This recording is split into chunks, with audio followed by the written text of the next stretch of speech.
আসসালামু আলাইকুম রহমতুল্লাহি বরকাতুহু। সম্মানিত প্রিয় মুসলিম ভাই ও বোনেরা, আর ইসলামী টিভির পক্ষ থেকে সকলকে জানাই আন্তরিক মোবারকবাদ। আজকে আপনাদের মাঝে আলোচনা করব 5 ওয়াক্ত নামাজের সময়সূচি, তাহাজ্জুদ সেহরির শেষ সময়, ইফতারের শেষ সময়, নামাজের নিষিদ্ধ ওয়াক্তসমূহ, সূর্যোদয় সূর্যাস্ত সময়সূচি, প্রত্যেকটা জেলা বিভাগগুলো নামাজের সময়সূচিগুলো আপনাদের মাঝে আমরা আলোচনা করব। তো আজকে মঙ্গলবার 25শে মার্চ 2025 ইংরেজি, 11ই চৈত্র 1431 বাংলা, 24শে রমজান 1446 হিজরি। ঢাকার মতো পার্শ্ববর্তী এলাকার নামাজের সময়সূচিগুলো তুলে ধরছি। তারপরে অন্যান্য জেলা বিভাগগুলোর নামাজের সময়সূচিগুলো আপনাদের মাঝে ধীরে ধীরে আমরা আলোচনা করব।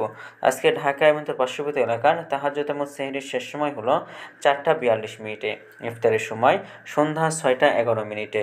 তো এখন আলোচনা করব 5 ওয়াক্ত নামাজের সময়সূচি সম্পর্কে। তো ফজরের নামাজের ওয়াক্ত শুরু হবে 4টা 43 থেকে 5টা 58 পর্যন্ত, এবং জোহরের ওয়াক্ত শুরু হবে 12টা 6 থেকে শুরু হবে এবং শেষ হবে 4টা 28 পর্যন্ত, এবং আসরের ওয়াক্ত শুরু হবে 4টা 29 থেকে এবং শেষ হবে 4টা 10 মিনিটে।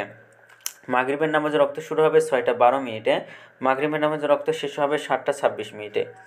এশার নামাজের ওয়াক্ত শুরু হবে 7টা 27 মিনিটে, এশার নামাজের ওয়াক্ত আজকে শেষ হবে 4টা 42 মিনিটে।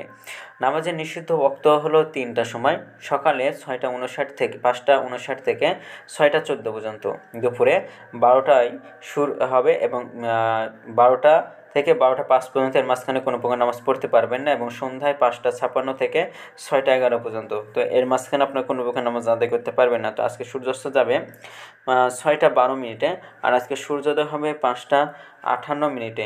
এই কারণে ঢাকার মতো পার্শ্ববর্তী এলাকার নামাজের সময়সূচি। এখন আলোচনা করব বিভাগীয় শহরের জন্য উল্লেখিত সময়ের সঙ্গে যেসব বিভাগের সময় আপনি যোগ বিয়োগ করবেন তা হলো অর্থাৎ আপনারা বিয়োগ করবেন চট্টগ্রামে 5 মিনিট এবং সিলেটে 6 মিনিট কম করবেন।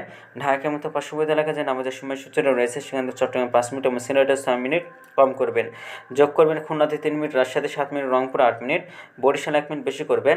ঢাকার মতো পার্শ্ববর্তী এলাকায় যে নামাজের সময়সূচিটা রয়েছে সেখান থেকে কয়েকটি বেশি করবেন। তো আজকের ভিডিওটি বন্ধ ছিল, আর এই সূত্রগুলো নিয়ে আসলাম ইসলামিক ফাউন্ডেশন থেকে। ভিডিওটি ভালো লাগলে অবশ্যই চ্যানেলটি সাবস্ক্রাইব করে পাশে থাকবেন। ধন্যবাদ সকলকে। আসসালামু আলাইকুম ওয়া রাহমাতুল্লাহি ওয়া বারাকাতুহু।